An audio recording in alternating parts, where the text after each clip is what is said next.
warahmatullahi wabarakatuh. Kita ketemu lagi di mata kuliah pengantar akuntansi. Sekarang kita membahas mengenai jurnal khusus. Jadi jurnal khusus ini biasanya dibuka atau dibuat oleh perusahaan yang transaksinya banyak ya. Jumlah transaksinya banyak. Karena jumlah transaksinya banyak, maka untuk mempermudah pembuatan laporan keuangan atau mempermudah pencatatan, maka perusahaan membuat jurnal khusus. Kalau yang sudah kita pelajari sebelumnya, kita adalah jurnal, ada jurnal umum, ada jurnal penyesuaian, jurnal penutup ya. Nah, sekarang kita belajar apa itu jurnal khusus. Yang dimaksud dengan jurnal khusus adalah jurnal yang dibuat khusus untuk transaksi-transaksi yang sering terjadi. Nah, biasanya jurnal khusus ini ada 4. Ada jurnal penerimaan kas, jurnal pengeluaran kas, jurnal penjualan, dan jurnal pembelian. Jurnal penerimaan kas itu untuk mencatat penerimaan semua transaksi yang berkaitan dengan penerimaan kas. Nah, penerimaan kas itu bisa sumbernya dari penjualan tunai. Kemudian bisa dari penagihan piutang, yaitu dimasukkan di jurnal penerimaan kas. Yang kedua, jurnal pengeluaran kas. Jadi untuk mencatat semua transaksi yang berkaitan dengan pengeluaran kas. Contohnya misalkan pembayaran beban-beban, membayar hutang, dan sebagainya itu dimasukkan di pengeluaran kas. Kemudian jurnal penjualan. Jurnal penjualan itu untuk mencatat transaksi penjualan tapi yang secara kredit.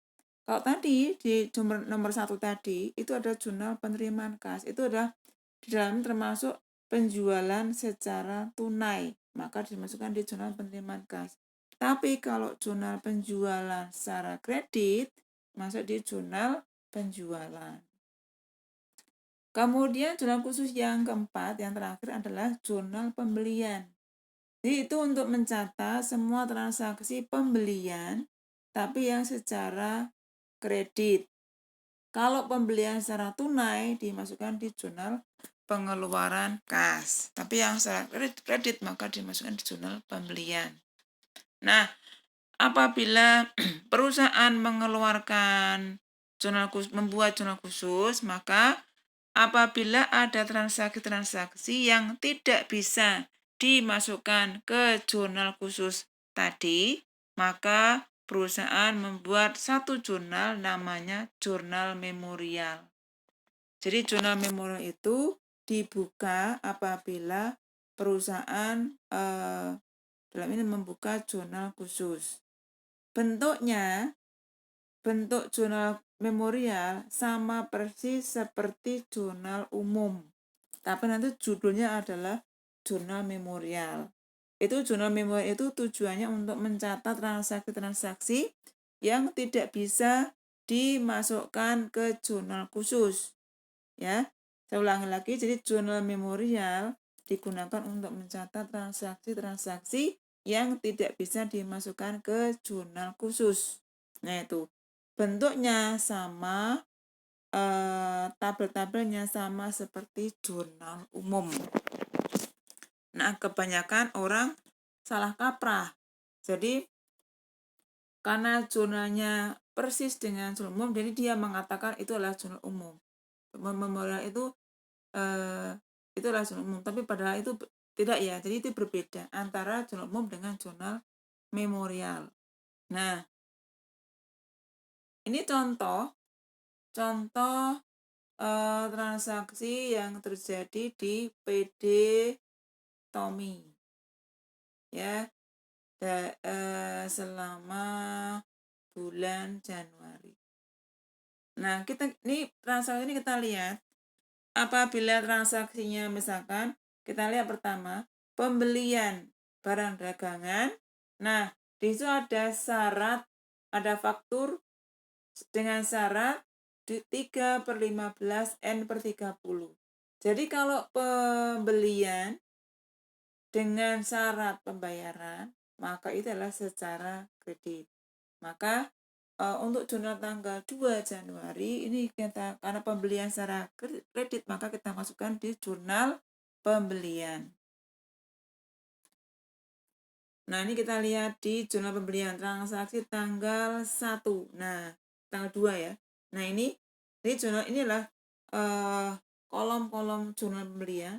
Ada tanggal, nomor faktur, kemudian akun yang dikredit, reference, terminnya, kemudian itu adalah jurnalnya nanti. Jadi jumlahnya sebenarnya ini jumlah. Nah, ini ditulis debit kredit, maksudnya bukan berarti di situ ada debit atau kredit, tapi ini jumlahnya. Nanti kalau seandainya dari jurnal pembelian ini diposting ke buku besar, maka postingannya adalah ke pembelian di sebelah debit dan utang dagang di sebelah kredit. Ini adalah kolom jurnal pembelian.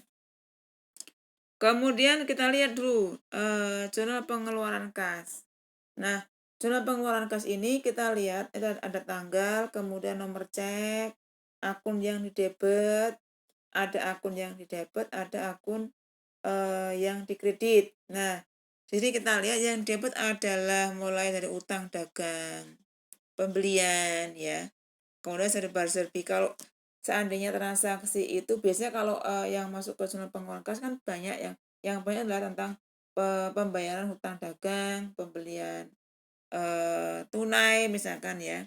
Kemudian kalau seandainya transaksi itu sedikit, maka transaksi pengeluaran kasnya itu tidak banyak atau sedikit, maka dimasukkan di kolom serba-serbi.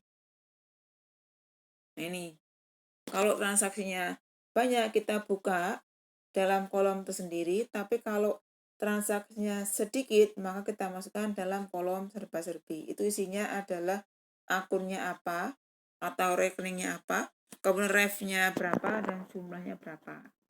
Kemudian yang di sebelah ini tadi yang sebelah debit. Sekarang yang sebelah kredit itu adalah kolomnya adalah kolom potongan pembelian dan kas. Ya. Kemudian kita lihat yang jurnal penjualan. Jurnal penjualan di sini kolomnya adalah tanggal, hampir sama seperti jurnal pembelian, cuman di situ ada tanggal, nomor faktur, akun yang didebet, ref, kemudian terminnya, dan ini adalah jumlah. Nah, nanti pada saat mau posting ke buku besar, kita posting dari jurnal penjualan ini, kita posting ke sini. Jurnal penjualan pada saat posting ke buku besar, kita posting ke piutang dagang di sebelah debit dan penjualan di sebelah kredit. Itu kalau posting. Nah, sekarang yang terakhir adalah jurnal penerimaan kas, tanggal, kemudian akun yang dikredit, ref, kemudian kita lihat mana yang masuk di debit, mana yang masuk di kredit. Intinya yang debit itu pasti kas. Kemudian kalau seandainya dalam transaksi ada potongan penjualan, maka kita buka kolom potongan penjualan. Kemudian yang tadi yang sebelah debit, kemudian sebelah kredit adalah penjualan, pasti penjualan ya. Kemudian piutang dagang. Nah, kalau seandainya transaksinya itu banyak, maka kita buka satu kolom tersendiri, misalkan kolom penjualan ataukah piutang dagang. Tapi kalau seandainya transaksinya itu sedikit, maka kita masukkan dalam kolom serba-serbi. Atau lain-lain misalkan. Ini adalah akun, kemudian ref, jumlahnya berapa. Kemudian yang terakhir adalah, nah ini sebenarnya bukan jurnal umum ya. Ini salah. Ini adalah jurnal memorial. Ini salah ini. Ini kita ganti jurnal memorial.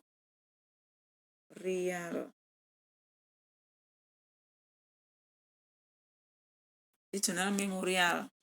Nah, kolomnya sama seperti jurnal umum. Ada tanggal, keterangan, ref, debit, kredit. Nah, sekarang kita lihat contohnya. Kita lihat contoh transaksinya. Nanti bisa Anda crosskan dengan di jurnal khusus tadi. Yang pertama tadi sudah kita bahas ya. Kalau pembelian barang dagangan dengan termin, maka itu kita masukkan di jurnal pembelian. Karena pembelian kredit. Tanggal 3, pembelian barang dagangan secara tunai. Kalau tunai dimasukkan di jurnal pengeluaran kas. Kita lihat di tanggal 3 ya, pengeluaran kas. Nah, di tanggal 3. Ini pembelian secara tunai. Maka di sini kalau tunai, maka kasnya berkurang. Pembeliannya debit, kasnya berkurang. Kemudian kita lihat tanggal 6. Kita acak ya tanggal 6. Dijual barang dagangan secara tunai. Kalau secara tunai masuk di mana? Secara tunai kita masukkan di jurnal penerimaan kas. Kita lihat penerimaan kas tanggal 6.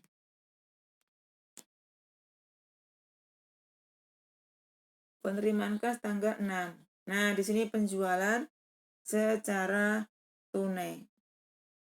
Maka kasnya bertambah, penjualan bertambah. Kalau penjualan tunai ya. Kemudian kita ajak lagi misalkan penjualan dengan tanggal 13 misalkan. Penjualan dengan dijual barang dagangan dengan syarat pembayaran 2/10 N/30. Berarti kalau penjualan dengan syarat pembayaran maka itu adalah penjualan secara kredit. Maka kita masukkan di jurnal penjualan. Nah, kita lihat jurnal penjualan tanggal 13 ya. Kita lihat tanggal 13 di jurnal penjualan. Nah, ini tanggal 13. Ini contohnya kita acak ya. Nah, kemudian kita lihat lagi misalkan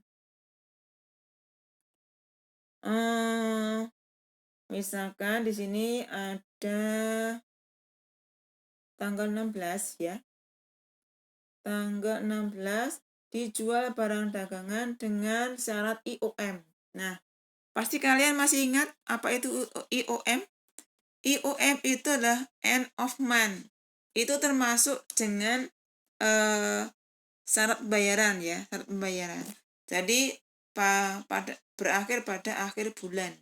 Jadi syarat pembayaran berarti kalau transaksinya dengan menggunakan syarat pembayaran, maka penjualannya secara kredit. Maka masuk di sini karena penjualan secara kredit, maka dimasukkan di jurnal penjualan.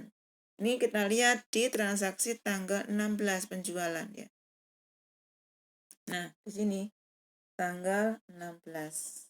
Ini penjualan dengan syarat IOM. Jadi IOM itu adalah end of month, jadi berakhir pada akhir bulan. Nah, seperti itu kita masukkan. Nah, apabila transaksinya tidak bisa dimasukkan di jurnal tadi, maka kita masukkan di jurnal memorial. Nah, kita lihat di tanggal 5. Kita lihat ya tanggal 5. Itu ada retur. Tanggal 5. Diterima pengembalian barang dagangan karena tidak sesuai. Jadi ada retur. Tadi PT Miku itu kita menjual ke PD Miku ya. Nah, tanggal 4-nya menjual, tanggal 5-nya dikembalikan sebagian. Jadi ini karena transaksinya kita tidak bisa dimasukkan baik di jurnal pembelian, penjualan, penerimaan kas maupun pengeluaran kas, maka untuk transaksi tanggal 5 karena tidak bisa dimasukkan ke jurnal 4 tadi, maka dimasukkan di jurnal memorial. Kita lihat transaksi tanggal 5 dari sini. Ada jurnal memorial tanggal 5. Seperti itu. Ini jelas. Kemudian setelah kita masukkan ke jurnal, biasanya kan siklus akuntansi kan kalau setelah kita mencatat di jurnal, baik itu jurnal umum maupun jurnal penyesuaian ataukah jurnal penutup dan jurnal khusus, maka kita posting ke buku besar. Tadi misalkan kalau seandainya, ini contoh misalkan postingnya caranya seperti ini. Kalau misalkan jurnal pembelian, maka kan pembelian secara kredit. Kalau pembelian secara kredit, maka nanti yang bertambah adalah jumlah pembelian, di lain sisi yang bertambah adalah jumlah hutang. Maka pada saat posting ini kita lihat, ini adalah postingnya pembelian di sebelah debit. Ini semua kita total, jadi ini kita total, misalkan selama 1 bulan ini kita totalnya adalah 10.000 ditambah 5.000. Misalkan di sini adalah totalnya adalah 15.000. Maka ini yang kita masukkan ke ini postingnya. Jadi pembelian sebelah debit 15.000 pada hutang dagang 15.000 di sebelah kredit. Atau dibuat pembelian pada hutang dagang sebesar 15.000 totalnya ya. Jadi kalau kita posting itu kita posting jumlahnya, bukan kita posting per transaksi tapi totalnya. Kemudian kalau yang pengeluaran kas pada saat posting, karena misalkan seperti ini kita lihat, yang dibuka adalah rekening hutang dagang, pembelian, kemudian di situ ada beban listrik dan telepon, kemudian ada potongan pembelian, kas ya, berarti ini semuanya yang kita posting ke buku besarnya. Yang pertama adalah hutang dagang, pembelian, beban listrik, kemudian potongan pembelian, dan terakhir adalah kas. Ini yang kita masukkan di buku besar. Jelas ya? Kemudian yang penjualan. Nah, kalau penjualan secara kredit, maka yang bertambah adalah piutang dagang, dan yang bertambah lagi adalah penjualan. Maka pada saat memposting jurnal penjualan adalah kita posting ke piutang dagang di sebelah debit dan penjualan di sebelah kredit ini sebesar totalnya. Jadi totalnya, ini kita total, kemudian jumlah ini kita posting ke sini. Nah, seperti itu. Jadi kita jumlahkan dulu. Jadi bukan per transaksi, tapi total dari jurnal penjualan. Kemudian jurnal penerimaan kas. Nah, kita lihat di sini yang dibuka adalah kas, potongan misalkan yang pertama adalah kas. Ini yang dibuka adalah kas, kemudian potongan penjualan, kemudian penjualan piutang dagang, pendapatan bunga, penjualan peralatan kantor sebagainya. Ini yang kita masukkan ke buku besar. Jadi nama-nama rekeningnya yang ada di jurnal penerimaan kas itu yang kita posting ke buku besar. Kemudian memorial dari sini, karena memorial adalah untuk mencatat transaksi yang tidak bisa dimasukkan ke jurnal khusus tadi, maka pada saat posting ini kita posting per jurnal ya. Nah, ini misalkan retur penjualan, yang kedua piutang dagang. Nah, ini kita posting sesuai dengan tanggal. Untuk yang jurnal khusus diposting pada saat posting itu adalah dari saldonya. Tapi kalau jurnal memorial pada saat posting itu diposting sesuai dengan tanggal transaksi. Itu ya. Ini sudah. Kemudian, nah, tadi sudah saya jelaskan pada saat posting ke buku besar. Nah, kita lihat selain buku besar, kita juga harus, kalau perusahaan itu membuka jurnal khusus, selain kita memposting ke buku besar, kita juga harus membuat buku pembantu.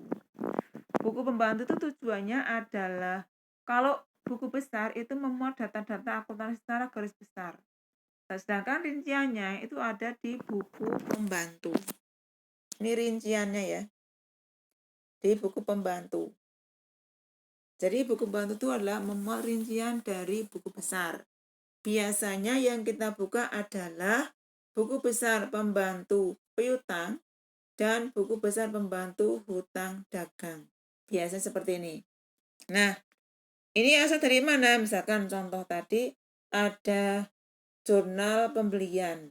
Nah, jurnal pembelian kan misalkan ada di situ ada nama-nama yang melakukan transaksi. Jadi kalau jurnal pembelian, pada saat posting ke buku besar kan pembelian pada hutang dagang. Nah, hutang dagang itu kita perinci hutangnya kepada siapa saja, itu misalkan hutang dagang untuk tuan A, tuan B, tuan C. Maka buku pembantu hutangnya adalah hutang ada 3. Jadi buku pembantu hutang itu dibuat sesuai dengan jumlah yang debitur atau krediturnya. Ya, itu karena tadi yang melakukan transaksi ada 3 orang, maka ini kita buka 3. Jadi buku besar pembantu. Buku besar pembantu hutang dagang A, buku besar pembantu hutang dagang B, buku besar pembantu hutang dagang C. Itu yang kita buka. Begitu juga dengan buku besar pembantu piutang. Nah, ini kita bisa kita lihat dari jurnal penjualan. Kalau jurnal penjualan itu kan mencatat transaksi secara kredit. Tadi pada saat posting ke buku besar diposting ke piutang dagang pada penjualan. Maka selain posting ke buku besar, kita harus membuat buku pembantu. Namanya buku pembantu piutang. Misalkan pada saat melakukan penjualan kredit itu yang melakukan transaksi penjualan kredit ada 3 misalnya ya. Ada buku pembantu piutang A atau X, buku pembantu piutang Y, buku besar pembantu piutang Z misalkan. Nah, kita buat sesuai dengan nama-nama. Jadi buku besar pembantu, baik buku besar pembantu piutang maupun buku besar pembantu hutang, itu kita buat sesuai dengan nama-nama kreditur atau debitur. Jadi semakin banyak perusahaan itu melakukan transaksi dengan banyak pihak atau banyak kreditur atau debiturnya, maka buku besar pembantu piutang atau buku besar pembantu hutang juga banyak. Nah itu, jadi mengikuti ya. Nah ini contohnya, ini adalah hubungan antara buku besar dengan buku pembantu. Jadi yang dibuat adalah buku besar pembantu piutang, buku besar pembantu hutang. Nah ini contoh mengenai buku besar pembantu. Jadi misalkan perusahaan melakukan transaksi penjualan kreditnya, di sini ada ke toko Berkah, toko Rahma, dan toko Anugerah. Jadi yang penjualan kredit ada 3, kemudian ada penerimaan kas. Jadi misalkan awalnya misalkan toko apa ya ini Berkah, awalnya 1 juta, kemudian sudah membayar 500. Berarti nanti di buku besar pembantu piutang toko Berkah, saldonya awalnya 1 juta, kemudian dikurangi dengan 500. Jadi saldo piutang dagang di buku besar pembantu piutang ya toko Berkah, saldonya menjadi 500.000. Seperti itu. Nah ini kecil-kecil ya. Ini adalah hubungan antara jurnal penjualan dengan buku pembantu piutang atau dengan dari pembelian ke buku pembantu hutang. Seperti itu.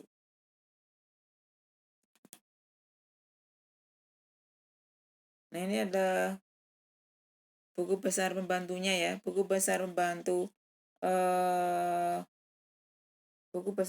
piutangnya.